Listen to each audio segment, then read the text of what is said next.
ونصلي ونسلم على رسوله الكريم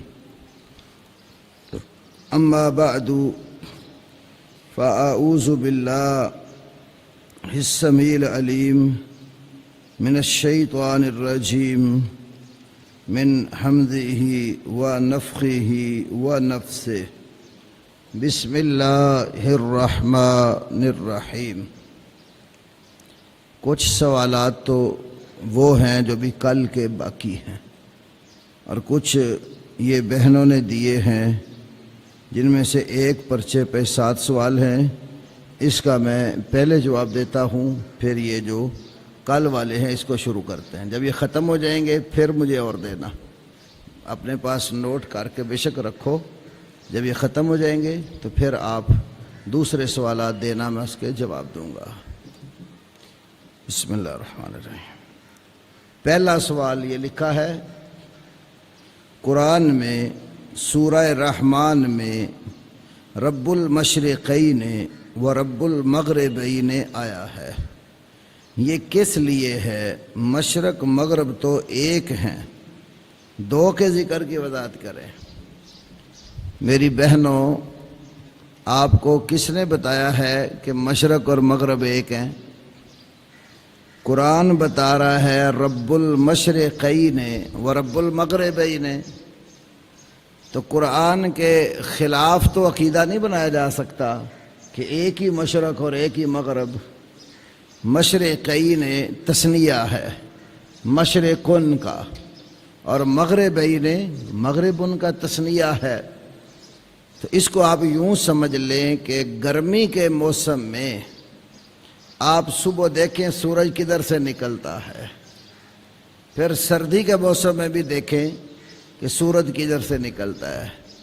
تو بسا اوقات آپ کو بالکل یہاں سے ہمارے اس جگہ سے سیدھا سورج نکلتا ہوا نظر آتا ہے، اور بسا اوقات تھوڑا سا دوسری سائڈ سے نکلتا ہوا نظر آتا ہے۔ ایسی مغرب میں کئی دفعہ سورج یوں ترچھا اس سائڈ پہ غروب ہوتا ہے اور کبھی تھوڑا سا اس سائڈ پر۔ تو موسموں کے اعتبار سے اس کے اندر طلوع اور غروب کی جگہ جو ہے وہ علیحدہ علیحدہ ہوتی رہتی ہے، اس لیے مشرقین والمغربین ذکر کیا ہے۔ اس میں مشاہداتی طور پر بھی کوئی کلام نہیں ہے، قرآن کا حکم بالکل بجھا اور حق ہے۔ دوسرا سوال لکھا ہے، میرا بیٹا 1 سال کا تھا، وفات ہوئی، اس نے حالت مرگ میں بہت تکلیف پائی، بچے کے گناہ نہیں ہوتے، وہ کس کے گناہ کی سزا پاتا ہے؟ ضروری نہیں ہے کہ گناہ کی وجہ سے ہی اللہ کی طرف سے بیماری آئے، بسا اوقات گناہوں کی وجہ سے بیماری آتی ہے، اور بسا اوقات گناہوں کے بغیر بھی درجات کی بلندی کے لیے اللہ کی طرف سے بیماری آ جاتی ہے۔ نبی صلی اللہ علیہ وسلم کون سے گناہ کرتے تھے؟ جب آپ بیمار ہوئے تھے، بخار تھا آپ کو، تو بیماری میں ہی آپ کی وفات ہو گئی۔ تو یہ بیماری آ جانا، تکلیف آ جانا درجات کی بلندی کا باعث ہوتا ہے۔ ایک بات، چھوٹے بچے اگر فوت ہو جاتے ہیں، خاص طور پر جو بچہ رحم مادر سے ساقط ہو جاتا ہے، پورے ایام نہیں ہوتے، پہلے ہی اس کی ولادت ہو جاتی ہے، تو ایسے ساقط شدہ بچے کا جنازہ بھی پڑھا جاتا ہے۔ ابو داود میں حدیث ہے، وَالسِّقْتُ يُصَلَّى عَلَيْهِ، نسائی میں بھی ہے وَالسِّقْتُ يُصَلَّى عَلَيْهِ، جو بچہ ساقط ہو جائے اس کا جنازہ پڑھا جائے گا۔ وَيُغْفَرُ لِوَالِدَيْهِ، اس بچے کے ماں باپ کی بخشش کے لیے دعا کی جائے گی۔ معلوم ہوتا ہے کہ بچے کی وجہ سے اس کی ماں اور اس کے باپ کے گناہوں کی بخشش جو ہے وہ ہو جاتی ہے۔ تو جن کے چھوٹے بچے فوت ہو جاتے ہیں، وہ چھوٹے بچے اپنے ماں باپ کے لیے بلندی درجات کا باعث بن جاتے ہیں اور ان کی بخشش کا وسیلہ اور ذریعہ بن جاتے ہیں۔ تیسرا سوال، خطبہ جمعہ میں پہلا خطبہ ہونے پر لوگ ہاتھ اٹھا کر امام کا دوسرا خطبہ سنتے ہیں، کیا یہ صحیح ہے؟ یہ طریقہ کتاب و سنت میں وارد نہیں ہوا۔ ہاں، امام خطبے میں دعا کرتا ہے، دعا کے لیے ہاتھ اٹھاتا ہے، تو مقتدی بھی اس دعا کے موقع پر ہاتھ اٹھا سکتے ہیں۔ اس کی دلیل صحیح بخاری کتاب الاستسقاء کی حدیث ہے۔ وہ حدیث کیا ہے؟ نبی صلی اللہ علیہ وسلم نے جب آپ سے استسقاء بارش کے لیے دعا مانگنے کا کہا گیا تو آپ صلی اللہ علیہ وسلم نے خطبے کے اندر استسقاء کی دعا کی، بارش کی، اللہ سے دعا مانگی اور آپ نے دعا کے لیے ہاتھ اٹھا لیے۔ تو بخاری شریف میں ہے جب آپ نے ہاتھ اٹھائے تو آپ کے صحابہ کرام نے بھی آپ کے ساتھ ہاتھ اٹھا لیے۔ تو امام جب دعا کے لیے ہاتھ اٹھائے خطبے میں تو سامنے بیٹھے ہوئے لوگ جو خطبہ سن رہے ہوں وہ دعا کے لیے ہاتھ اٹھا سکتے ہیں، اس کے علاوہ ہاتھ اٹھانا وہ ثابت نہیں ہے۔ چوتھا سوال، دعا کرتے وقت ہاتھوں سے چہرہ چھپانا صحیح عمل ہے؟ دعا کرتے وقت ہاتھوں کو اٹھا کر چہرے کے سامنے رکھنا مسنون ہے، اور اگر استسقاء کی دعا ہو تو زیادہ لمبے کر کے مبالغے کے ساتھ ہاتھ اٹھانا یہ بھی سنت ہے، اور حضرت انس رضی اللہ تعالی عنہ کی صحیح بخاری میں استسقاء کے اندر ہی حدیث موجود ہے۔ تو اس کے بعد پھر دعا کر کے ہاتھوں کو چہرے کے اوپر پھیرنا۔ اس سلسلے میں جتنی مرفوع احادیث ہیں جن میں نبی صلی اللہ علیہ وسلم کا ذکر آیا کہ دعا کر کے اپنے ہاتھ اپنے چہرے پر پھیر لیے، تو یہ جتنی بھی روایات ہیں سب میں کلام ہے۔ اسی لیے حافظ ابن حجر عسقلانی علیہ الرحمہ نے بلوغ المرام کے آخر میں کتاب الجامع کے اندر ان روایات کے ضعف کی طرح اشارہ کر کے اور ان کے مجموعے کو حسن قرار دیا، وَمَجْمُوعُهَا يَقْضِي بِأَنَّهَا حَسَنٌ، ان کا مجموعہ تقاضا کرتا ہے کہ یہ حسن درجے کی حدیث ہے۔ لیکن دو صحابی عبداللہ ابن زبیر اور غالباً دوسرے عبداللہ ابن عمر ہیں، امام بخاری نے اپنی کتاب الادب المفرد میں دونوں صحابیوں کا عمل نقل کیا اور وہ سند بالکل صحیح ہے۔ کانا یدعوان و یدیران بالراحتین علی الوجہ، یدعوان دعا کرتے، وَيُدِيرَانِ بِالرَّاحَتَيْن یہ ہتھیلیاں جو ہیں ان کو پھیرتے، علی الوجہ چہرے کے اوپر۔ تو دعا کر کے چہرے پر ہاتھ پھیرنا یہ مسنون ہے۔ چہرہ چھپا کے رکھنا تو یہ کہیں میں نے کتاب و سنت میں نہیں پڑھا۔ پانچواں مسئلہ، حافظ سعید صاحب نے القادسیہ میں مسئلہ بیان کیا تھا، قنوت وتر میں ہاتھ نہیں اٹھانے چاہیے، قنوت نازلہ میں ہاتھ اٹھاتے ہیں۔ مسجد حسن میں امام نے ہاتھ اٹھائے۔ میں کل تراویح میں یہاں نہیں تھا، فرض پڑھ کے میں چلا گیا تھا، میرا سحری کا کہیں پروگرام تھا، تو مسئلہ حقیقت میں یہی ہے۔ میں نے اس کو آج سے تقریباً 25 سال پہلے مجلہ الدعوہ میں تفصیل کے ساتھ لکھا تھا، اور میری کتاب آپ کے مسائل اور ان کے آپ کے مسائل قرآن و سنت کی روشنی میں، اس میں میں نے تفصیلاً جواب دیا تھا۔ حدیث کی روح سے اگر صرف قنوت نازلہ کریں قنوت وطر پڑھیں. خالی وطروں کی دعا آپ وطروں میں پڑھیں تو وہ رکوع سے پہلے ہے اور بغیر ہاتھ اٹھائے ہے. وہ نبی علیہ السلام سے وطر کے اندر قنوت وطر میں ہاتھ اٹھانا ثابت نہیں ہے. اس کو یوں سمجھو جیسے حدیث میں آتا ہے کہ سجدہ سہو سلام سے پہلے کرتے تھے. سہو کے 2 سجدے سلام سے پہلے کرتے تھے. تو کیسے پھر آپ کرتے ہیں؟ اتحیات جب بیٹھے ہوتے ہیں ساری اتحیات پڑھ لیتے ہیں, درود شریف دعا پڑھ لیتے ہیں. جب سلام پھیرنا ہوتا ہے تو سلام سے پہلے آپ اللہ اکبر کہہ کے سجدہ سہو میں چڑھتے ہیں, 2 سجدے کر کے پھر سلام پھیر دیتے. ایسے ہی قنوت وطر کے بارے میں ابن ماجہ میں صحیح حدیث ہے کہ نبی علیہ السلام نے قنوت وطر میں رکوع سے پہلے دعا کی. تو پھر کیسے ہوگی؟ جس طرح آپ اللہ اکبر کہہ کے ہاتھ باندھ لیتے ہیں نا, تو وطر کی پھر آخری رکعت میں آپ سورۃ فاتحہ پڑھتے ہیں, آگے کوئی سورت پڑھتے ہیں, پھر اس کے بعد رکوع سے پہلے جس حالت میں ہیں اسی حالت میں قنوت پڑھ لیتے ہیں. وہ جو ہمارے حنفی بھائی ہیں وہ کیا خبر کرتے ہیں؟ اللہ اکبر کہہ کے رفع دین کر کے پھر ہاتھ باندھ لیتے ہیں. ویسے تو کہتے ہیں کہ تکبیر اولیٰ کے سوا رفع دین نہیں ہے.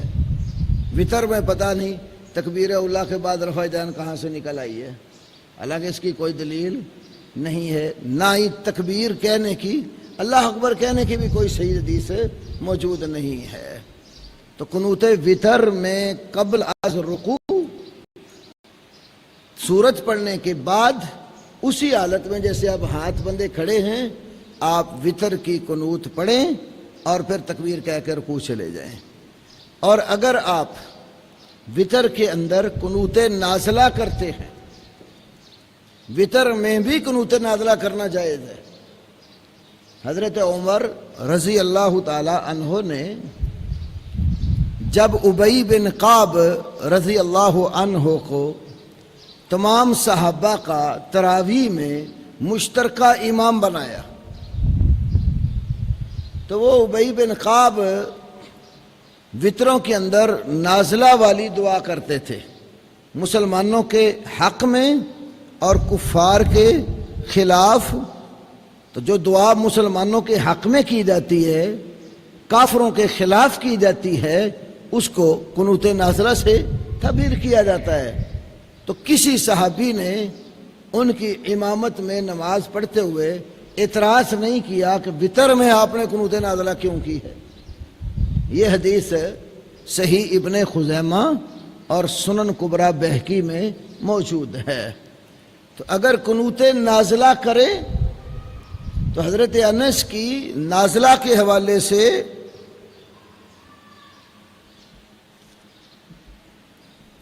مسند امام احمد میں حدیث ہے کہ نازلہ کی قنوت میں فجر کی نماز پڑھائی, رکوع کے بعد اٹھے, آپ نے ہاتھ اٹھا کر پھر دعا کی.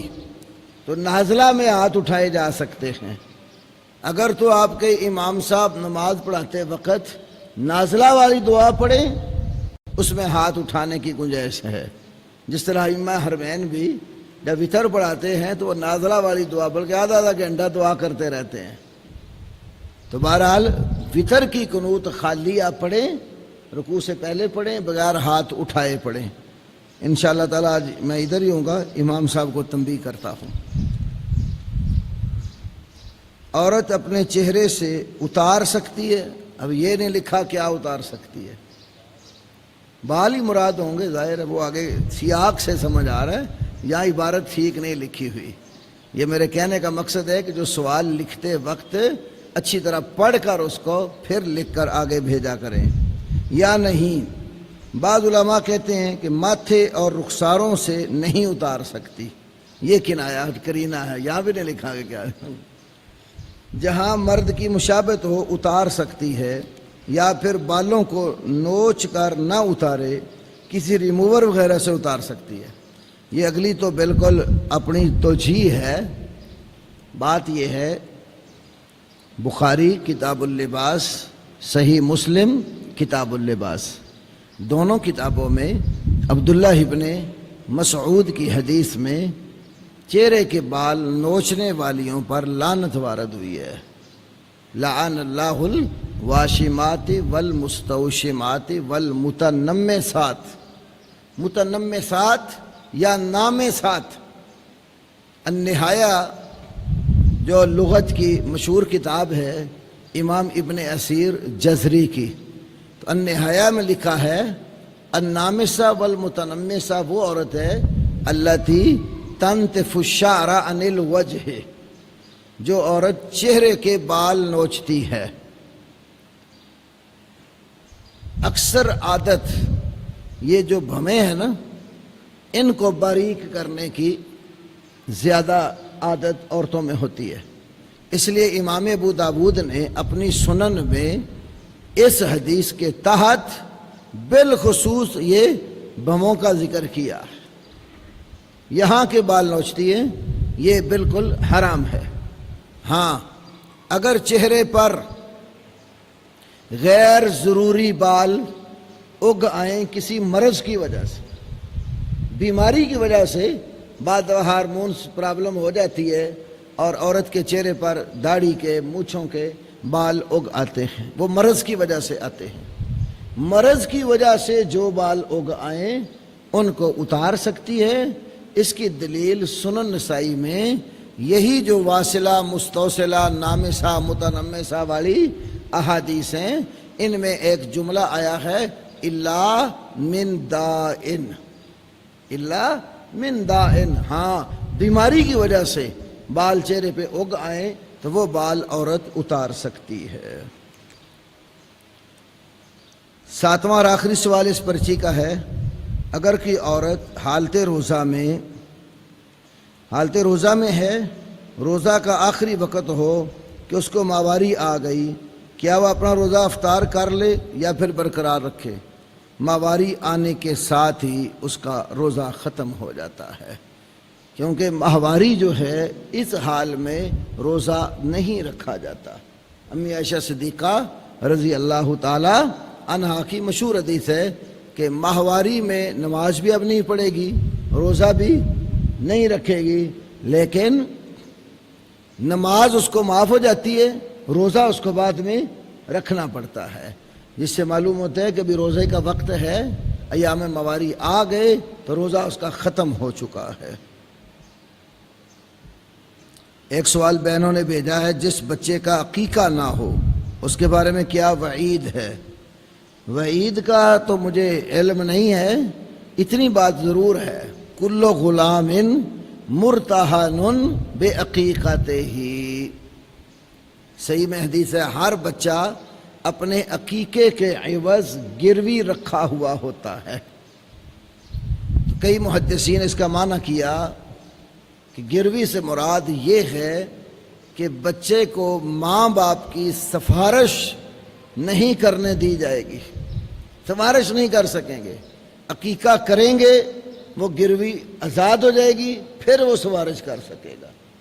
اب اگر 7ویں دن عقیقہ آپ نہیں کر سکے، کسی جو نا عذر کی وجہ سے، پیسے نہیں تھے، اسباب نہیں تھے، بعد میں اسباب پیدا ہوئے، تو بچے کے مسئلے کو، عقیقے کو گروی کے ساتھ تشبیہ دی گئی۔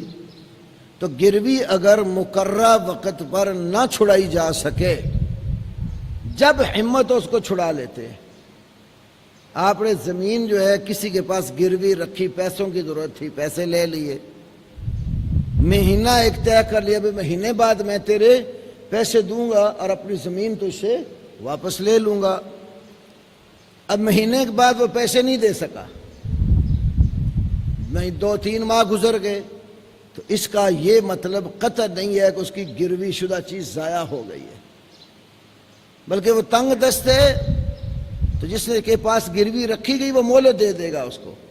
فَإِنْ كَانَ ذُو عُسْرَةٍ فَنَظِرَةٌ إِلَىٰ مَيْسَرَةٍ، اگر بندہ تنگ دست ہو تو اس کو آسانی آنے تک ڈھیل اور مہلت دی جائے گی، اور جو ہی اس کے پاس پیسے آ جائیں وہ پیسے ادا کرے اور اپنی گروی چھڑا لے۔ تو اسی طرح جیسے ہی آپ کو استطاعت ہو جائے بچے کا عقیقہ کرنے کی تو فوراً عقیقہ کر دو۔ ایک حدیث امام طبرانی رحمہ اللہ نے ذکر کی ہے اپنی المعجم الاوسط میں۔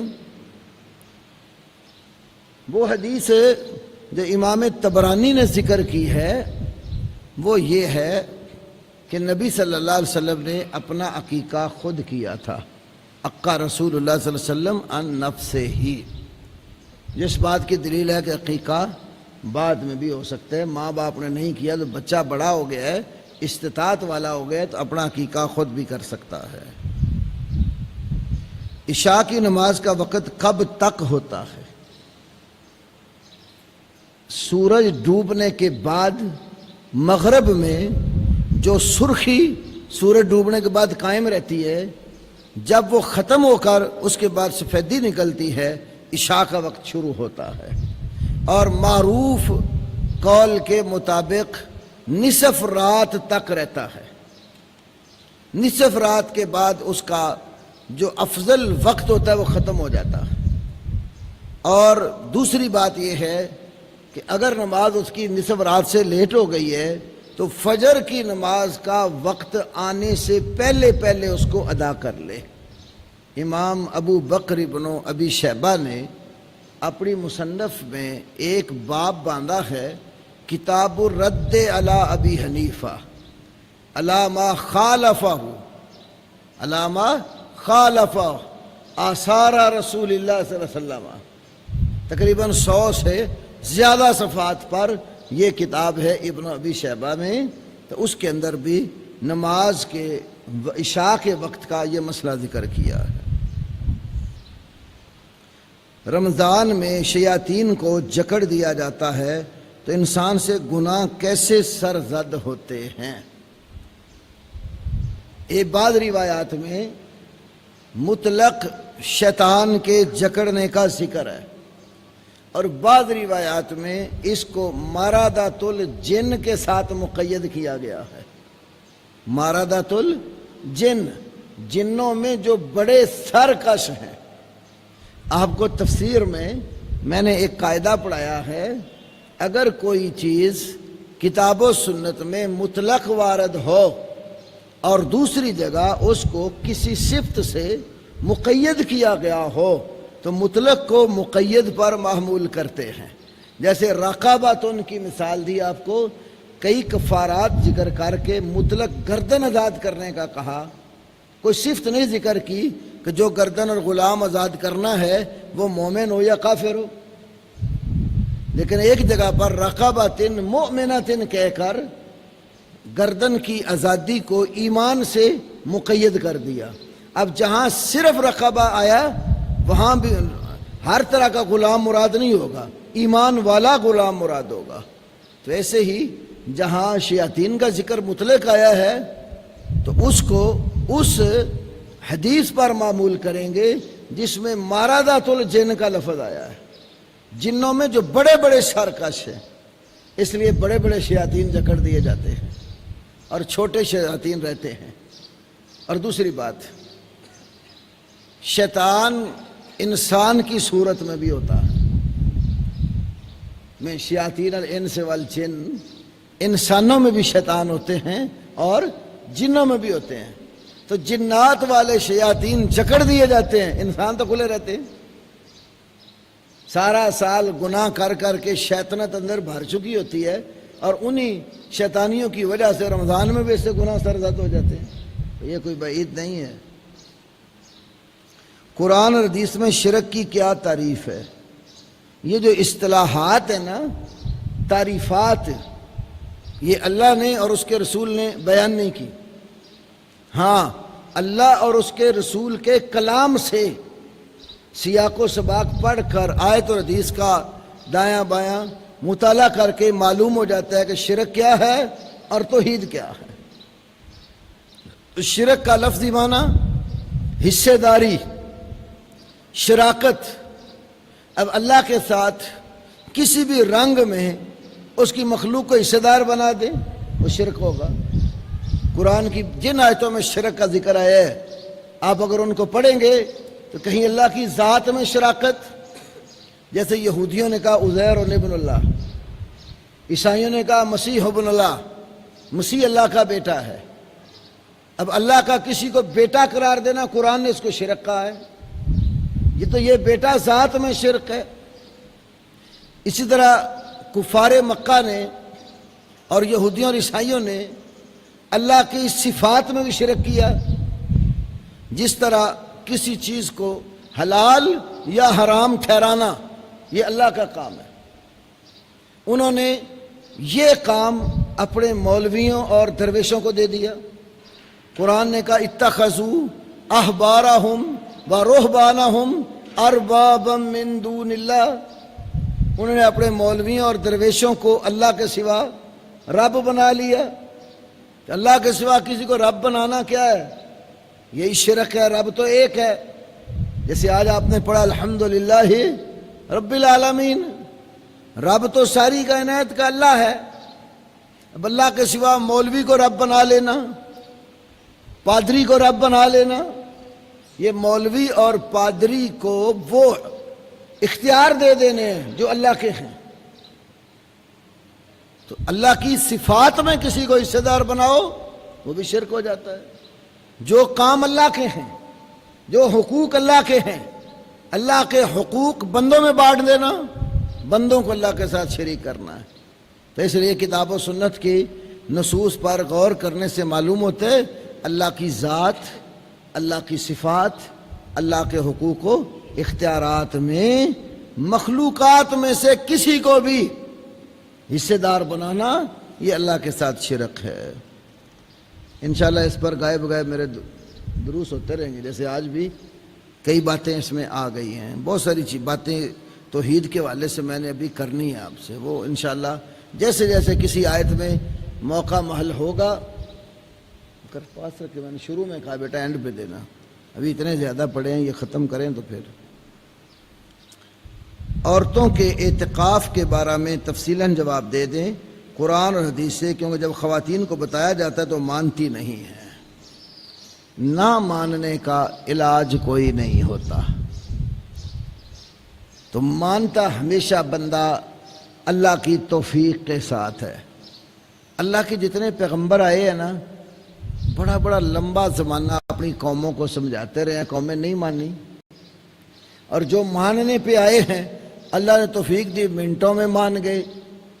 تو ماننا نہ ماننا ایک الگ مسئلہ ہے۔ اب شریعت کیا کہتی ہے؟ نبی صلی اللہ علیہ وسلم کا طریقہ کیا تھا؟ قرآن نے کہا لا تباشروہن وانتم عاکفون فی المساجد، تم عورتوں سے مباشرت نہ کرو اس حال میں کہ تم مسجدوں میں اعتکاف بیٹھنے والے ہوں۔ قرآن کی آیت بتا رہی ہے اعتکاف کرنے کی جگہ مسجد ہے۔ مسجد سے ہٹ کر قرآن نے یا سنت نے اعتکاف کرنے کی کوئی جگہ نہیں بتائی۔ اور نبی علیہ السلام مسجد میں اعتکاف بیٹھتے تھے، اور آپ کے ساتھ آپ کی ازواج بھی خیمے لگا لیتی تھی۔ ایک دفعہ ازواج کئی تھیں، غیرت میں آ کر ہر کسی نے آپ کے ساتھ خیمہ لگانا شروع کیا۔ آپ نے خیمہ لگایا تو امی عائشہ نے ساتھ لگا لیا، دوسری ام المومنین میں سے کسی نے دیکھا اس نے ساتھ لگا لیا۔ آپ نے دیکھا یہ غیرت میں آ کر ایک دوسرے کے ساتھ ساتھ خیمے لگائے جا رہی، تو آپ نے ان کے خیمے اکھڑوا دیے۔ اکھڑوانے کا سبب یہ غیرت تھی کہ ایک دوسرے کے مقابلے میں لگ پڑی ہیں۔ تو ان کے عمل سے معلوم ہوتا ہے گھروں میں نہیں خیمے لگائے، انہوں نے مسجد میں لگائے، کہ ان کو بھی پتا تھا کہ اعتکاف کی جگہ مسجد ہے۔ تو مسجد میں اگر اہتمام صحیح ہو، پردے کا لحاظ ہو، تو عورت کو مسجد میں اعتکاف کرنا چاہیے۔ اگر ایسا نہ ہو، گھر میں وہ بیٹھ کر عبادت کے لیے مختص ہو سکتی ہے، لیکن اس کو شرعی طور پر اعتکاف نہیں کہتے۔ اعتکاف کی جو شرعی پابندیاں ہیں وہ گھر میں ٹوٹ سکتی ہیں۔ مسجد میں اعتکاف بیٹھی ہو، شادی شدہ عورت ہو، اس کا خامند اس کے پاس مقاربت کے لیے نہیں آ سکتا۔ گھر میں بیٹھی ہو، اگر خامند اس کے پاس آ جائے، شرعی طور پر روک نہیں سکتی۔ کیونکہ وہ شرعی اعتکاف نہیں ہے اور نفلی عبادت ہے یہ، اور عورت نفلی عبادت بھی خامن سے پوچھ کاری کرے گی۔ کوئی شخص وصیت کرتا ہے کہ فلاں بندہ میرا جنازہ یا مرتے وقت میرا چہرہ نہ دیکھے، کیا اس کی وصیت پر عمل کیا جائے گا؟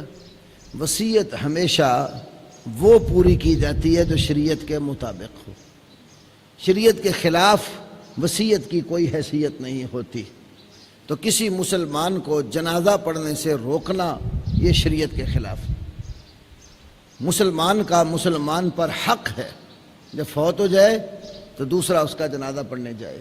حق المسلم علی المسلم ست، مشہور حدیث ہے، مسلمان کے مسلمان پر 6 حق ہیں، ان میں سے ایک حق اذا مات فاتبعہ ہو، جب مسلمان فوت ہو جائے تو جنازہ پڑھنے کے لیے تم اس کے پیچھے جاؤ۔ تو جنازے کے لیے جانا یہ مسلمان کا حق ہے، اور یہ حق اللہ نے دیا، اللہ کا دیا ہوا حق کوئی چھین نہیں سکتا۔ تو اگر وہ جنازے پہ نہیں جاتا اپنے طور پہ، اس کو گناہ نہیں ہے، جبکہ دوسرے مسلمانوں نے جنازہ ادا کر دیا ہو، کیونکہ جنازہ فرض کفایہ ہے، کچھ مسلمان ادا کر دیں پوری امت کی طرف سے ادا ہو جاتا ہے۔ کیا انسٹالمنٹ پر موٹر سائیکل لینا جائز ہے؟ موٹر سائیکل ہو، واشنگ مشین ہو، کار ہو، کوئی چیز ہو، انسٹالمنٹ پر لینے کی وجہ سے اگر دکاندار اس کی اصل قیمت سے بڑھا کر قیمت لگاتا ہے تو اصل قیمت سے ادھار کی وجہ سے بڑھا کر قیمت لگانا وہ سود ہے۔ رسول اللہ صلی اللہ علیہ وسلم فرمایا انما الربا فی النسیئہ، مشکاتی کتاب البیوع دیکھ لینا تو اس میں یہ حدیث صحیح موجود ہے، انما الربا فی النسیئہ، ادھار کے اندر سود داخل ہوتا ہے۔ لوگ ادھار کی وجہ سے اصل سے قیمت بڑھا دیتے ہیں کئی گنا، 100 کی چیز ہو ادھار میں 150 200، جہاں کسی کا داؤ لگتا ہے لگا لیتا ہے۔ اللہ کے نبی صلی اللہ علیہ وسلم فرمایا من باع بیعتین فی بیعۃ فلہ اوکسہما بالربا۔ ابو داؤد کی حدیث ہے جو ایک سودے میں 2 سودے کرتا ہے، اس کا معنی کئی اہل علم نے کیا کہ ایک چیز کی 2 قیمتیں لگاتا ہے اور کہتا نقد لو تو اتنے کی دوں گا اور ادھار لو تو اتنے کی دوں گا۔ تو آپ نے فرمایا یہ جو 2 قیمتیں ہیں نا فَلَهُ أَوْكَسُهُمَا، تو اس کے لیے یا تو ان دونوں میں سے کم قیمت ہوگی، مثلا ایک ریٹ 100 اور دوسرا 150، اب کم ریٹ کیا ہے 100، فَلَهُ أَوْكَسُهُمَا، بیچنے والے کے لیے دونوں میں سے جو کم ریٹ ہے وہ اس کے حق میں ہے۔ اب الربا یا سود ہے، 2 ہی شکلیں بتائیں، یا کم قیمت لے گا یا سود لے گا۔ ریٹ 2 لگائے، جو نچلا ریٹ ہے وہ لے گا تو ٹھیک ہے، اگر اوپر 50 بڑھا کے لے رہا ہے تو وہ کیا ہے؟ اب الربا وہ سود ہے۔ شیخ البانی رحمۃ اللہ علیہ نے سلسلہ صحیحہ کے اندر ایک جگہ پر اس پر تفصیلی بات لکھی اور اس کو سود قرار دیا، اور اسی طرح شیخ عبد الرحمن عبد الخالق شیخ البانی کے ایک شاگرد ہیں، کویت میں بہت بڑے عالم ہیں، انہوں نے اس مسئلے پر پوری کتاب لکھی ہے القول الفصل فی بیع الاجل۔ میری کتاب احکام و مسائل میں بھی اس پر میرا تقریباً 20 صفحے کا مضمون موجود ہے۔ شیخ زبیل زئی رحمہ اللہ کا الحدیث جو شمارہ نکلتا تھا غالباً 40 نمبر شمارے میں، اس میں بھی میرا یہ مضمون تفصیلی چھپا ہے۔ اگر کسی عورت کے پاس زیور ہو لیکن اس کا خامند کا کافی قرض دار ہے تو ہم اس کو زکوٰۃ دے سکتے ہیں؟ قرض اتنا ہے کہ زیور بیچ کر بھی وہ قرض نہیں اترتا۔ امام بخاری نے صحیح بخاری کے اندر ایک باب کتاب الزکوٰۃ میں باندھا، باب الزکوٰۃ علی الزوج، باب الزکوٰۃ علی الزوج، خامند کو زکوٰۃ دینا۔ خامند بیوی کا کفیل ہوتا ہے، ذمہ دار ہوتا ہے اخراجات کا، عورت اپنے شوہر کی کفیلہ نہیں ہوتی، کیونکہ خرچہ کرنا، کما کے لانا، یہ بوجھ مرد کے کندھوں پر ہے، عورت کے کندھوں پر نہیں ہے۔ الرجال قوامون، مرد عورتوں پر حاکم ہے۔ کیوں؟ وجہ کیا ہے؟ اللہ نے 2 فضیلت کی وجہ بیان کی ہیں۔ ایک اللہ کی طرف سے عطا ہے اور ایک میں بندے کے کسب اور عمل کا دخل ہے۔ الرجال قوامون علی النساء بما فضل اللہ بعضهم علی بعض، مرد عورتوں پر حاکم ہے اس وجہ سے کہ اللہ نے جو بعض کو بعض پر فضیلت دی، تو اللہ نے مرد کو عورت پر فضیلت دی، ایک تو اللہ کی طرف سے ہے، دوسری وجہ وَبِمَا أَنفَقُوا مِنْ أَمْوَالِهِمْ، دوسری فضیلت کی وجہ کیا ہے؟ مردوں نے اپنے جو مال خرچ کیے، اس وجہ سے بھی مرد عورت پر فائق ہے۔ تو مال خرچ کرنا اصل میں مرد کی ذمہ داری ہے۔ اگر مرد غریب ہو گیا، مقروض ہو گیا، بوجھ کے نیچے دب گیا، بوجھ اتار نہیں سکتا، قرضے نہیں اتار سکتا، عورت کے پاس اپنا ذاتی مال ہے، وہ ذاتی مال مرد سے حق مار کی صورت میں بھی ملا ہوا ہو سکتا ہے، لڑکی کو اس کے ماں باپ کی طرف سے ملا ہوا بھی ہو سکتا ہے، لڑکی کو اپنے والدین کی وراثت سے ملا ہوا مال بھی ہو سکتا ہے، اپنے مال کو لڑکی نے کسی کاروبار میں لگا دیا اور وہاں سے پرافٹ آیا، اس صورت میں بھی ہو سکتا ہے۔ تو عورت کے پاس اگر اتنا مال ہے کہ وہ صاحب نصاب ہے، تو کیا اپنے شوہر کو زکوٰۃ دے سکتی ہے؟ امام بخاری نے صحیح بخاری میں یہ مسئلہ بیان کیا ہے کہ عورت اپنے خامند کو زکوٰۃ دے سکتی ہے۔ باب کا نام باب الزکوٰۃ علی الزوج۔ حدیث لائے عبداللہ ابن مسعود رضی اللہ عنہ کی بیوی زینب، وہ نبی علیہ السلام سے مسئلہ پوچھنے آئی تھی، تو بی بی زینب رضی اللہ عنہ کے پاس مال تھا، لیکن عبداللہ ابن مسعود غریب تھے، تو آپ نے ان کی بیوی کو اپنے شوہر پر مال خرچ کرنے کا کہا، تو لہذا عورت جو ہے وہ اپنے شوہر کا قرضہ اتارنا چاہے، اس کے بعد مال ہے تو شوہر کو مال دے سکتی ہے کہ اپنا قرض اتار لے۔ طلاق کے بارے وضاحت کریں، 3 طلاق کے بعد حلالے کا حکم قرآن مجید میں ہے، وہ کیا ہے؟ حلالے کا حکم قرآن میں نہیں ہے۔ پہلے سمجھو حلالہ ہے کیا، جب آپ کو اس کی حقیقت سمجھ آئے گی تو آپ کو خود ہی معلوم ہو جائے گا یہ قرآن میں کیسے ہو سکتا ہے۔ حنفی علماء میں سے امام ابو حنیفہ کے شاگرد امام محمد بن حسن الشیبانی، جو فقہ حنفی میں دوسرے بڑے امام ہیں، امام صاحب کے 2 مشہور شاگرد ہیں، قاضی ابو یوسف اور امام محمد، یہ دونوں امام فقہ حنفی کے ستون سمجھے جاتے ہیں۔ ان دونوں کا مسئلہ ایک طرف ہو اور امام صاحب کا ایک طرف ہو، دونوں کے لیے اصطلاح استعمال کرتے ہیں صاحبین۔ صاحبین نے یوں کہا، اگر قاضی ابو یوسف اور امام ابو حنیفہ ایک طرف ہوں اور امام محمد ایک طرف ہوں، تو دونوں کے قول کو قال شیخین نے کہا، کیونکہ ابو حنیفہ بھی امام محمد کے استاد، قاضی ابو یوسف بھی امام محمد کے استاد، تو شیخین کہتے ہیں۔ اگر امام ابو حنیفہ اور امام محمد ایک طرف ہوں تو کہا جاتا ہے طرفین نے کہا، کہ قاضی ابو یوسف کو ان دونوں کی ایک ایک جہت لگتی ہے، امام ابو حنیفہ کی استاد والی جہت اور محمد بن حسن شیبانی کی شاگردی والی جہت لگتی ہے۔ یہ 3 بڑی مشہور اصطلاحات ہیں، صاحبین اور شیخین اور طرفین۔ تو امام محمد کی کتاب ہے کتاب الآثار۔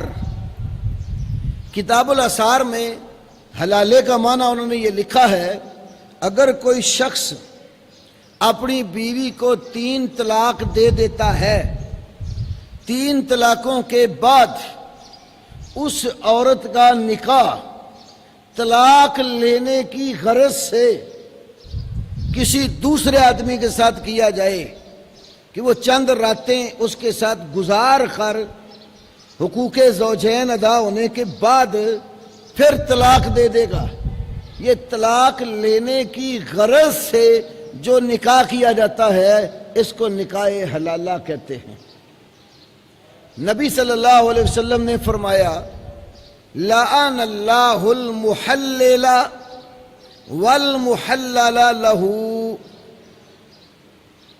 پیر کرم شاہ صاحب بیرے والے جو ہیں، میں نے بتایا تھا نا آپ کو، تفسیر ضیاء القرآن میں ترجمہ کرتے ہیں حلالہ کرنے والے پر اللہ کی پھٹکار، اور جس بغیرت کے لیے حلالہ کیا جائے اس پر بھی اللہ کی پھٹکار. پھر ان کے ایک رسالہ ہے دعوت فکر و نظر، کراچی سے چھپا ہے. یہاں اردو بازار نعمانی کتب خانے والوں نے ایک کتاب چھاپی ہے مجموعہ مقالات علمیہ. مجموعہ مقالات علمیہ، ایک مجلس کی 3 طلاق. انڈیا میں احمد آباد کے اندر 1973 میں ایک سیمینار ہوا مسئلہ طلاق پر، جس میں اہل الحدیث، جماعت اسلامی، دیوبندی اور بریلوی چاروں مکتبہ فکر کے علماء اکٹھے ہوئے اور مسئلہ طلاق پر ہر ایک نے اپنا اپنا مقالہ لکھا. وہ سارے مقالے اس کتاب کے اندر چھپے ہیں اور نعمانی کتب خانوں والوں نے چھاپے ہیں. اس کتاب کے آخر میں پیر کرم شاہ صاحب کا رسالہ دعوت فکر و نظر بھی چھپا ہوا ہے. شاہ صاحب اس میں ایک اور حدیث لائے ہیں ابن ماجہ کی. وہ کہتے ہیں جو لوگ 3 طلاقوں کے بعد باعث صد نفرین حلالہ کی صورت کا راستہ دکھاتے ہیں. باعث صد نفرین کیا معنی ہے؟ 100 بار نفرت کے قابل. باعث صد عربی میں سواد دال، فارسی میں سال کو کہتے ہیں، صدی کو. باعث صد نفرین، 100 بار نفرت کے قابل صورت حلالے کی. کہتے ہیں انہیں اپنے غیور رسول کا یہ فرمان یاد رکھنا چاہیے، الا اخبرکم بالتیس المستعار، کیا میں تمہیں کرائے کے سانڈ کی خبر نہ دوں؟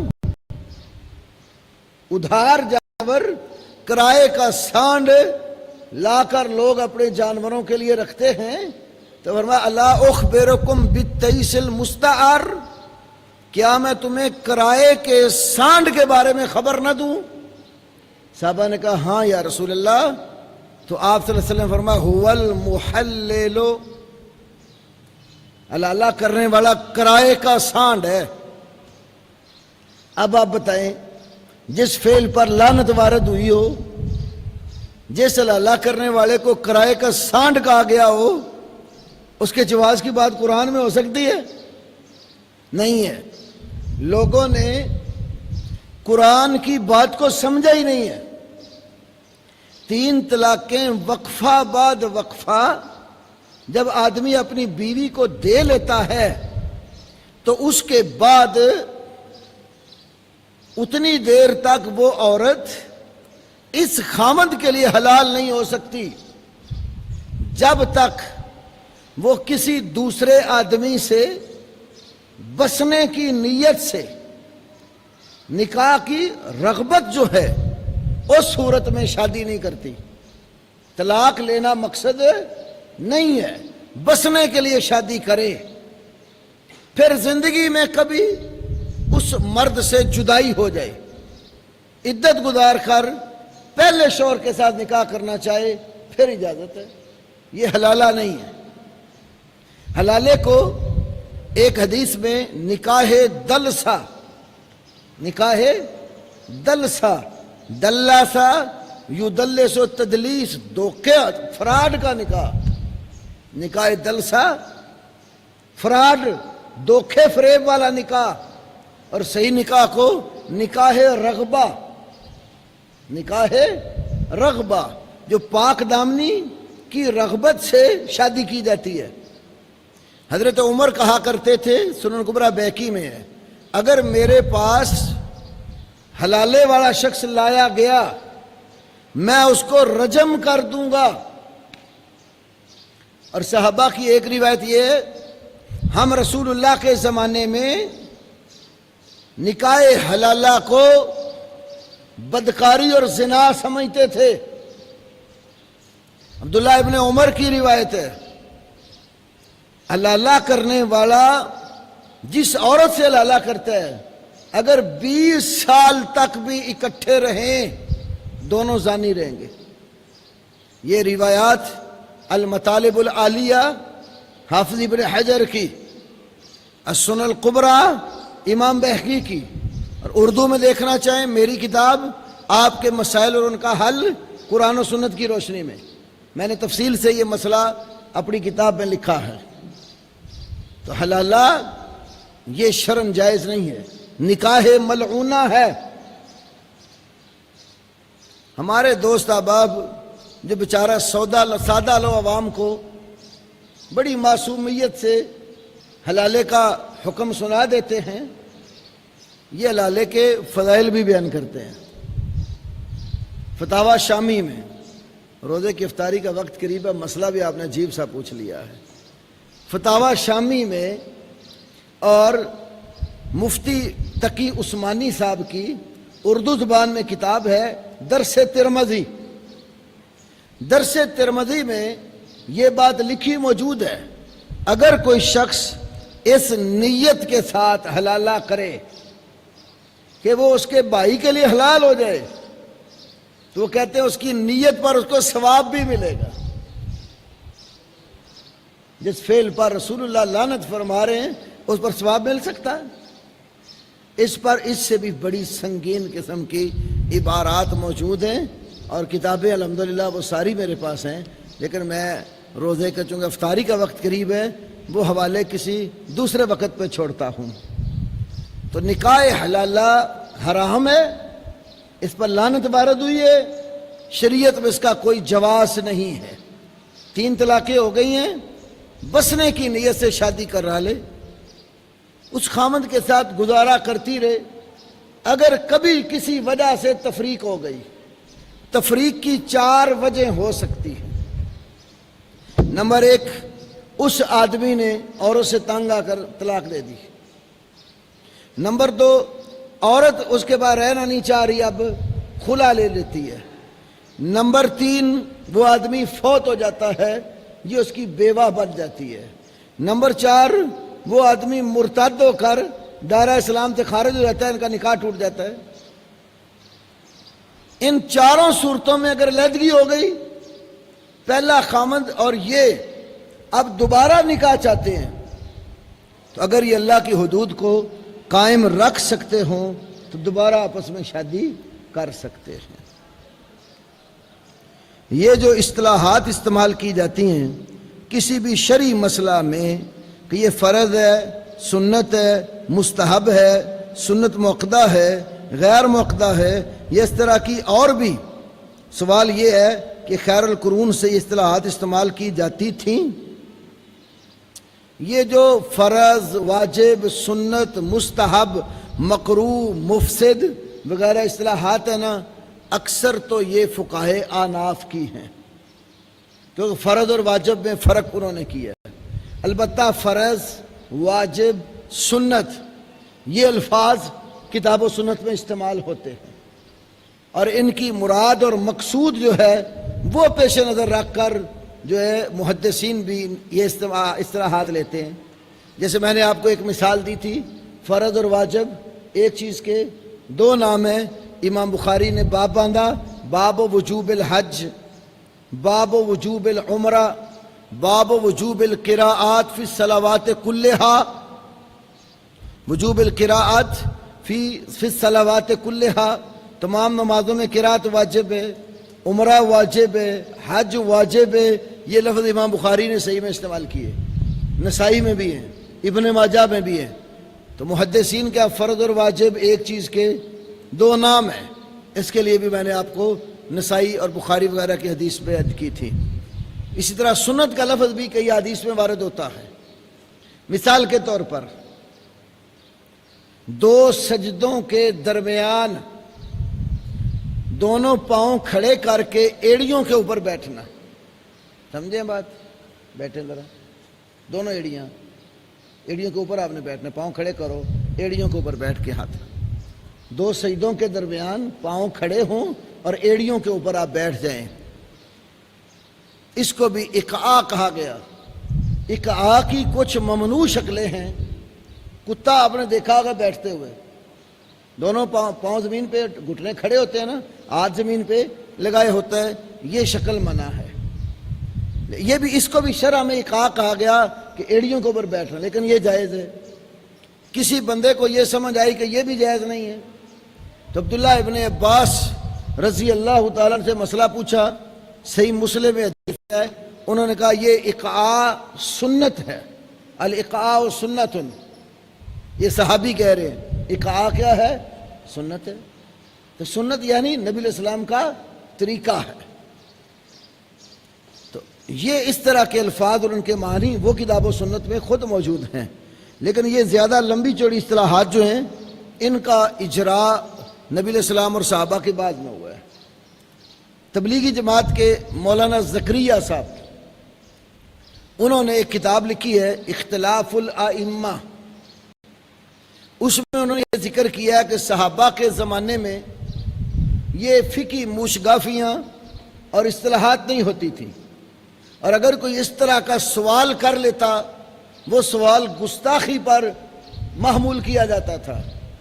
مثال دی، عبداللہ ابن عمر رضی اللہ عنہما سے کسی نے پوچھا اوتر واجب، اوتر واجب، کیا وتر واجب ہے؟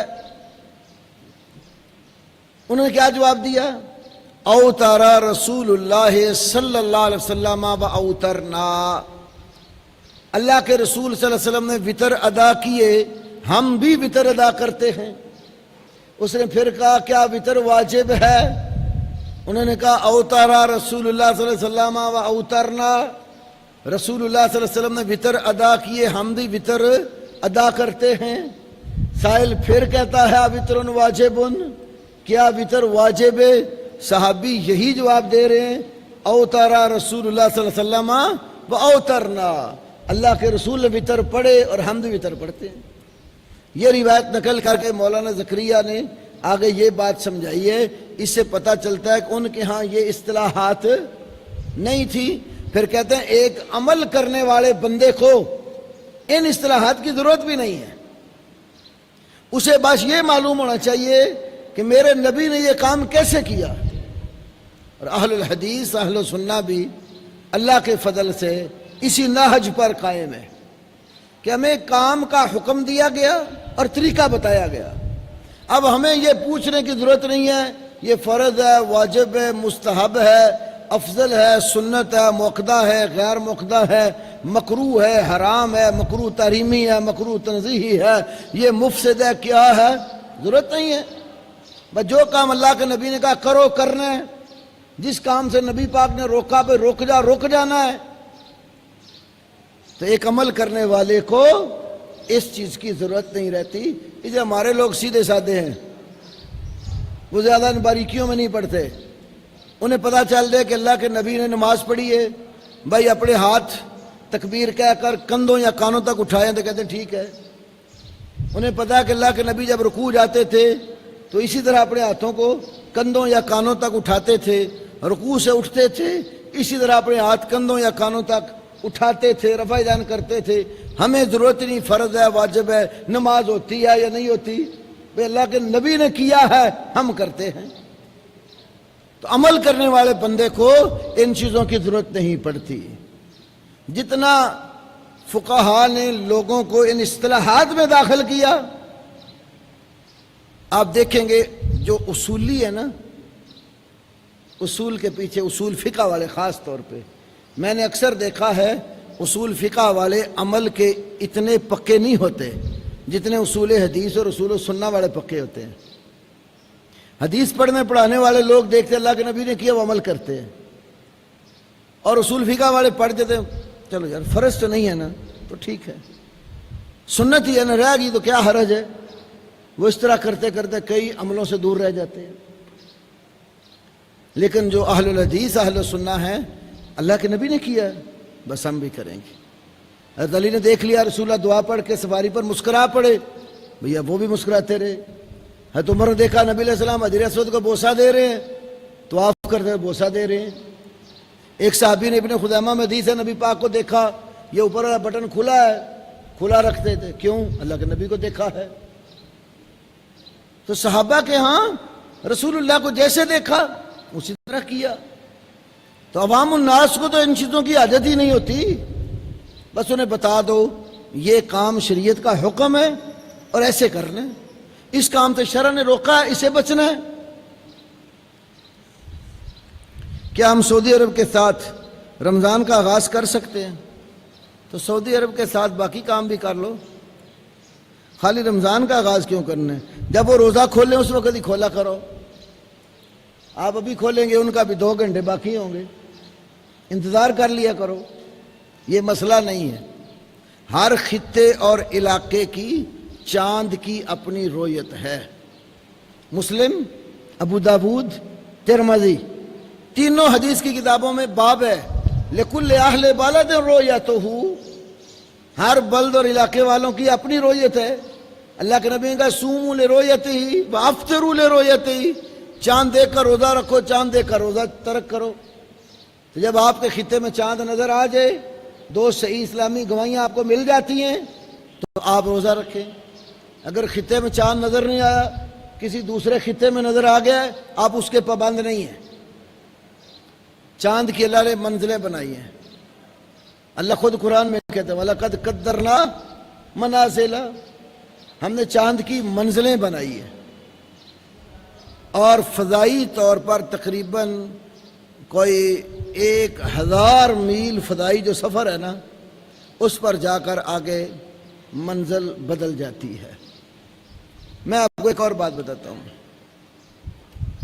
پہلے دن کا جب چاند نکلتا، آپ تجربہ کر لینا، پہلے دن جب چاند نکلتا ہے نا، وہ زیادہ سے زیادہ 45 منٹ تک رہتا ہے، پھر ڈوب جاتا ہے۔ اس کے بعد اس کا سفر اگلی منزل کو ہوتا ہے۔ اب کراچی کا سفر ہم سے جتنا بھی دور ہے، آدھے گھنٹے کا فرق ہے۔ کراچی اور ہماری رویت ایک ہی ہے۔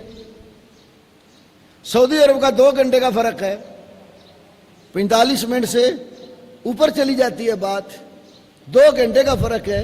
تو ہماری ان کے ساتھ سحری افطاری یا مہینے کا آغاز اختتام کیسے ہو سکتا ہے؟ بعض لوگ رہتے پاکستان میں ہیں، کام وہ کہتے ہیں سعودیہ کے ساتھ کرنے ہیں، اور اس طرح کے کئی متشددین ہیں، فتویٰ لگانے پہ ہیں تو سعودیہ والوں کو مسلمان بھی نہیں سمجھتے، ان کی حکومت کو کافر قرار دیتے ہیں، روزہ ان کے ساتھ رکھنا ہے۔ ایک بندے نے کتاب بھی لکھی القواشف الجلیہ فی کفریات دولت سعودیہ، ایک طرف کافر مانتے ہو، دوسری طرف اپنی سحری افطاری روزے کا آغاز سعودیہ سے، تو سعودیہ کے ساتھ باقی کام بھی کر لو نا۔ تو جس خطے میں آپ رہتے ہیں، آپ اپنے خطے کی رویت کا لحاظ کریں گے۔ کیا حاملہ خواتین جو روزہ نہ رکھ سکتی ہوں، کیا وہ روزوں کے بدلے میں فدیہ دے سکتی ہیں؟ سیدنا عبداللہ ابن عمر اور عبداللہ ابن عباس رضی اللہ عنہما، دونوں صحابہ سے یہ مروی ہے، وہ کہتے تھے کہ حاملہ اور مرضعہ، دودھ پلانے والی اور بچے کی حمل کی حالت میں جو عورت ہوتی ہے، روزہ نہ رکھ سکتی تو فدیہ دے دے۔ شیخ البانی کے 2 بڑے مشہور شاگرد ہیں، شیخ سلیم بن عید الہلالی، شیخ علی حسن حلبی الاسری، دونوں کے تعاون سے باہمی ایک کتاب چھپی صفات صوم النبی صلی اللہ علیہ وسلم۔ جیسے شیخ البانی کے نا صفات صلاۃ النبی، تو شاگردوں نے کتاب لکھی صفات صوم النبی، اس میں یہ دونوں صحابہ کے صحیح آثار لائے۔ اگر کوئی فرض نماز پڑھ رہا ہو، پھر اقامت ہو جائے، کیا وہ سلام پھیر دے؟ نہ بھی پھیرے، نماز چھوڑ دے۔ مسند ابی یہ ابو داؤد طیالسی، مسند ابی داؤد طیالسی میں حدیث ہے، نبی علیہ السلام تشریف لائے، مؤذن نے اقامت کہہ دی، اور عبداللہ بن عباس نماز پڑھ رہے تھے، فدینا فجازا باہو، نبی پاک نے پکڑ کر کھینچ لیا، فرمایا تصلی صبح 4، کیا تو صبح جب 4 رکعتیں پڑھے گا؟ نماز توڑ دی اس کی۔ جب اقامت ہو جائے، اذا اقیمت الصلاۃ فلا صلاۃ الا المکتوبہ، جب نماز کی اقامت کہہ دی جائے پھر فرض نماز کے سوا کوئی نماز نہیں ہوتی۔ مولوی غلام حسین سعیدی جو بریلوی عالم ہیں، انہوں نے شرح صحیح مسلم میں اپنے ایسے لوگوں کا بڑا تفصیل کے ساتھ رد کیا ہے جو فرض جماعت کھڑی ہوتے خاص طور صبح کی سنتیں پڑھتے رہتے ہیں۔ وہ کہتے ہیں یہ فقہات کے بھی خلاف ہے، حدیث کے تو خلاف ہے ہی، کہتے ہیں فقہی طور پر بھی غور کرو، سنت کا مقام بڑا ہے کہ فرض کا؟ فرض نماز ضائع کر رہے کہ سنت میری رہتی ہے؟ بھائی سنت پڑھنی تھی تو وقت پہ اٹھتے، وقت پہ آتے، یا گھر پڑھ کے آ جاتے۔ حکم تو یہ ہے کہ اس کو پہلے پڑھو۔ جب آپ نہیں پڑھ سکے، فرض کی جماعت کھڑی ہو گئی ہے، اب فرضوں کے ہوتے ہوئے کوئی نماز نہیں ہوتی۔ اذا اقیمت الصلاۃ فلا صلاۃ الا المکتوبہ۔ ایک عورت کافی عرصہ سے بیمار ہے اور روزے رکھنے کی طاقت اس میں نہیں ہے، اس کے حصے کے روزے اس کے بیٹے رمضان کے بعد رکھیں گے؟ وہ روزہ رکھنے کی طاقت نہیں نہ رکھتی زندگی میں، تو پھر اس کی طرف سے فدیہ دیا جائے، وہ فدیہ دے اپنی زندگی میں۔ ہاں اگر فوت ہو گئی ہے اور اس کے ذمہ روزے رہتے ہیں فرضی یا نظر کے روزے، اس میں تھوڑا سا علم میں اختلاف ہے، نظر کے روزے یا فرضی رمضان کے روزے رہ گئے۔ رسول اللہ کی بخاری میں حدیث ہے، من مات وعلیہ صیام صام عنہ ولیہ، جو بندہ مر جائے اس کے ذمہ روزے رہتے ہوں، اس کا ولی اس کی طرف سے روزے رکھ لے۔ یہ موت کے بعد ہے، زندگی میں طاقت نہیں ہے۔ وعلی الذین یطیقونہ فدیۃ طعام مسکین، مسلوب الطاقہ ہے، روزہ رکھنے کی قوت نہیں ہے، تو پھر وہ مسکین کا کھانا فدیے میں دے دیں۔ فوت ہو گئے ہیں، روزے رہ گئے ہیں، نہیں رکھ سکے، اس کا ولی رکھے۔ اختلافی شیخ البانی وغیرہ ادھر گئے ہیں، نظر کے روزے وہ اس کا ولی رکھے، باقی کا فدیہ دے۔ ہمارے شیخ نور پوری رحمہ اللہ کہتے ہیں حدیث عام ہے، فرض ہو یا روزے نظر مانی ہو وہ بھی فرض ہی ہو جاتے ہیں، تو ولی رکھ سکتا ہے۔ ہم سارے نبیوں کو مانتے ہیں، اتباع ایک کی کرتے ہیں، اس لیے بعض لوگ کہتے ہیں ہم 4 کو مانتے ہیں، تقلید ایک کی کرتے ہیں۔ اچھا، سارے نبیوں پر جب آپ ایمان رکھتے ہیں، آپ کا نبی آخری کون ہے؟ حضرت محمد صلی اللہ علیہ وسلم۔ جب یہ آ گئے تو باقیوں کی اطاعت ختم ہوگی، منسوخ ہو گئی۔ کیا آپ 4 کو مان کر باقی 3 کی اطاعت کو منسوخ سمجھتے ہیں کہ کسی حال میں بھی جائز نہیں ہے؟ جب نبی پاک آ گئے تو آپ کے ہوتے ہوئے کسی نبی کی آپ اطاعت کر سکتے ہیں؟ تو پھر ایک کو مان کر کیا دوسروں کی اطاعت جو ہے وہ بالکل اسی طرح حرام اور ناجائز ہے جیسے رسول اللہ کا ہوتا ہے؟ کسی نبی کی اطاعت نہیں آپ کر سکتے۔ اگر ہے تو آپ کا دعویٰ باطل ہے، کیونکہ آپ کہتے ہیں 4 میں سے جس کی چاہو تقلید کر لو۔ پھر یہ کیوں کہتے ہو؟ سیدھی طرح کہو نا کہ 3 اماموں کی اطاعت منسوخ ہو گئی ہمارے امام کے ہوتے ہوئے، اس کا دعویٰ کوئی بھی نہیں کرتا۔ کیوں؟ پھر دلیل دینی پڑے گی۔ پڑھو قرآن کی آیت جس میں اللہ نے کہا ہو تمہارے اوپر امام ابو حنیفہ کی تقلید واجب ہے، قرآن سے نہیں ہے۔ پڑھو رسول اللہ کی حدیث کہ اللہ کے نبی نے کہا ہو کہ امام ابو حنیفہ کی تقلید واجب ہے، حدیث میں بھی نہیں ہے۔ امت کا اجماع پیش کرو کہ امت متفق ہے صرف امام ابو حنیفہ کی تقلید پر، یہ بھی نہیں ہے۔ مجتہد مطلق کا قیاس پیش کرو، خود امام ابو حنیفہ نے کہا میری تقلید واجب ہے، وہ بھی نہیں ہے۔ تو ادلہ 4 سے کوئی دلیل نہیں بنے گی آپ کے پلے میں، تو اس لیے یہ مثال ہی غلط ہے، نبیوں کے ساتھ مثال دینا ہی غلط ہے۔ نبی جو ہے اس کی اطاعت اللہ کے حکم سے ہے۔ اللہ خود قرآن میں کہتا ہے من یطع الرسول فقد اطاع اللہ، رسول کی اطاعت اللہ کی اطاعت ہے۔ وما ارسلنا من رسول الا لیطاع باذن اللہ، جو بھی رسول آتا ہے اس کی اطاعت اللہ کے حکم کے ساتھ ہوتی ہے۔ کوئی آیت حدیث ایسی ہے کہ امام صاحب کی اطاعت اللہ کے حکم سے یا رسول اللہ کے حکم سے؟ بلکہ تقلید کے حرمت پر آپ کو حدیثیں اور آثار مل جائیں گی۔ رسول اللہ صلی اللہ علیہ وسلم سے ایک روایت مروی ہے، معاذ بن جبل بیان کرتے ہیں مرفوعاً اس میں کلام ہے، موقوفاً حضرت معاذ سے بالکل صحیح ثابت ہے۔ امام وقیع بن جراح کی کتاب الزہد میں بھی ہے، امام ابن عبد البر کی جامع بیان علم فضل ہی میں بھی ہے، امام طبرانی کی موجم میں بھی ہے۔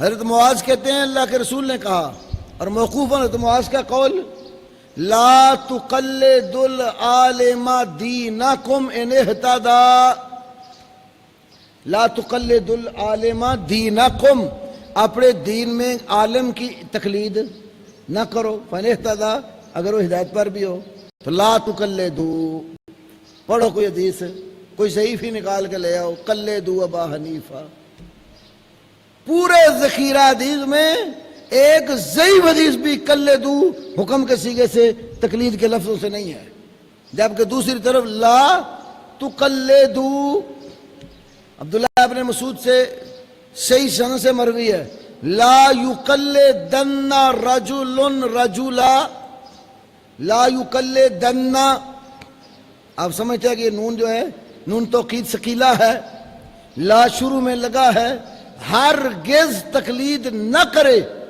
رجل کوئی آدمی، رجلن کسی آدمی کی۔ ہمارے پاس تو پھر نصوص ہیں، آپ کو نص لے آؤ ایسی، نہیں تو ویسے ہی پنجابی کہتے ہیں ناس جاؤ۔ کیا نبی صلی اللہ علیہ وسلم صرف وہی سے بولتے تھے؟ تو پھر شاید والا مسئلہ، دینی مسائل میں وہی سے ہی بولتے تھے، دینی مسائل میں وہی سے ہی بولتے تھے۔ یہ نہیں ہے کہ اپنے ذاتی جو مسائل ہیں، گھر کے معاملات ہیں، اس وقت بھی وہ وہی کے ساتھ ہی بولتے ہوں۔ نبی علیہ السلام اللہ کی رہنمائی میں ضرور ہوتے تھے، کبھی خطا بھی ہو جاتی تھی اجتہادات میں، لیکن اللہ تعالیٰ کی طرف سے تصویب ہو جاتی تھی۔ تو یہ شاید والا مسئلہ بھی اسی نوعیت کا ہے۔ تعبیر نخل، کھجوروں کو پیوند کاری کا مسئلہ بھی اسی نوعیت کا ہے، کیونکہ آپ نے ان کو کہا تھا انما انا بشر، میں تو ایک انسان ہوں، انتم اعلم بامور دنیاکم منی، تم اپنے دنیا کے معاملات مجھ سے زیادہ جانتے ہو، جب میں تمہیں تمہارے دین کی بات کروں تو اپنی استطاعت کے مطابق اس کی اطاعت اور فرما برداری کرو۔ تو دینی مسائل جتنے ہیں وہ وہی سے ہی بولتے تھے۔ بخاری کی پہلی حدیث میں ہے، محمد بن ابراہیم تیمی کو بعض ضعیف قرار دیتے ہیں، محمد بن ابراہیم التیمی کو بعض الناس ہیں کون جو ضعیف کہتے ہیں، وہ بھی ذکر کرنا چاہیے نا، ورنہ کوئی سکہ ایسا نہیں ہے جس پر کسی نے کوئی بات نہ کی ہو۔ ان کی توثیق جو ہے وہ تقریب سے لے کر بڑی بڑی کتابوں تک موجود ہے، اور امت کا تلقی بالقبول دینا ان دو کتابوں کا، یہ تلقی اکیلی ہی تقویت کے لیے کافی ہے۔ اس لیے کہا جاتا ہے بخاری اور مسلم کے جو روات ہیں نا، قد جاوز القنطرہ، وہ یہ پل پار کر گئے ہوئے ہیں۔ کسی معزز شخصیت کی آمد پر تعظیماً کھڑا ہونا کیسا ہے؟ اسکولوں کالجوں وغیرہ میں جیسے ہوتا ہے۔ ہمارے حافظ عبدالسلام صاحب حافظہ اللہ نے اس پر ایک رسالہ لکھا۔ ایک حدیث ہے، رسول اللہ صلی اللہ علیہ وسلم نے فرمایا، من سرہ ان یتمثل لہ رجال قیاما فلیتبوأ مقعدہ من النار، جس بندے کو اس بات پر خوشی ہوتی ہے کہ لوگ اس کے لیے قیام کی صورت میں کھڑے ہو جائیں، وہ اپنا ٹھکانہ آگ میں بنا لے۔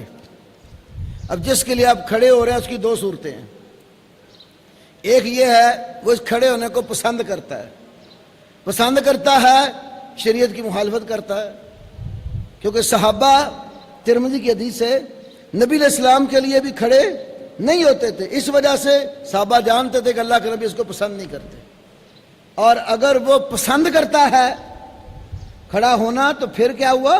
جہنم میں ٹھکانہ بنائے۔ من سرہ ان یتمثل لہ، جو بندہ پسند کرے لوگ اس کے لیے کھڑے ہو جائیں، وہ ٹھکانہ جہنم میں بنائے، اور اگر وہ ناپسند کرتا اور آپ کھڑے ہو جاتے ہیں، آپ اپنے بھائی کو اذیت دے رہے ہیں۔ ہر دو صورتوں میں قیام درست نہیں ہے۔ رمضان کے 3 اشروں کے نام دیے جاتے ہیں، مغفرت، رحمت اور بخشش، اور جہنم کی آزادی۔ یہ 3 اشروں کی الگ الگ تقسیم درست نہیں ہے، کیونکہ یہ 3 اشروں کی الگ الگ تقسیم والی جو روایت ہے یہ سند کے اعتبار سے ضعیف ہے۔ علی بن زید بن جدعان اس روایت کا راوی ہے، اور امام بہقی علیہ رحمہ نے شعب الایمان میں اس کو ذکر کیا ہے، تو یہ روایت سندن کمزور ہے اور صحیح حدیث کے بھی خلاف ہے۔ ابو داؤد میں ایک صحیح حدیث ہے، وَلِلَّهِ اُتَقَاءُ مِنَ النَّارِ كُلَّ يَوْمٍ، ہر دن اللہ تعالیٰ بندوں کو جہنم سے آزادی دیتا ہے، یہ صحیح حدیث ہے۔ تو یہ حدیث بتاتی ہے کہ آخری عشرے میں جہنم سے آزاد ہوتا ہے۔ ویسے بھی رحمت، بخشش اور جہنم سے آزادی یہ متقارب المعنی ہیں۔ اللہ کی رحمت ہوتی ہے، بندوں کو معاف کر دیتا ہے، اس کی بخشش ملتی ہے، بندے جہنم سے آزاد ہو جاتے ہیں۔ یہ اشروں کی تقسیم ہی ٹھیک نہیں ہے۔ اللہ رب العالمین ہمیں کتاب و سنت سمجھنے اور عمل پیرا ہونے کی توفیق دے۔ 15 منٹ ہیں افطاری میں۔